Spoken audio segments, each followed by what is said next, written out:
Колькі зарабляюць у прадюсарскім цэнтры Ганны Лукашэнкі.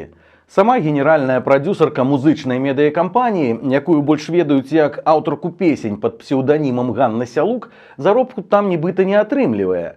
Аднак дырэктар Андрэй Гузель і намеснік дырэктара Тацяна Кулакова, якая з'яўляецца роднай сястрой Ганны Лукашэнкі, ганарары атрымліваюць спраўна. Андрэй Гузель калісьці працаваў з Сашам Немо, Ларысай Грыбалёвай ды Александрам Рыбаком. Цяпер жа ён шукае будучых зорак на дзяржпрадпрыемствах. За гэтую працу ў 2023 годзе ён атрымаў 94 тысячы беларускіх рублёў, то бок прыкладна 7 тысяч за месяц. А вось таленты ўласнай сястры генеральны прадюсар Ганна Лукашэнка ацэньвае сціпла. У 2023 годзе Тацяна Кулакова зарабіла амаль 80 тысяч рублёў, то бок больш, чым сярэднестатыстычны беларус у 3,5 разы. Як даведаліся расследавальнікі бюро, большая частка музычнай медыякампаніі належыць прыватнай кампаніі.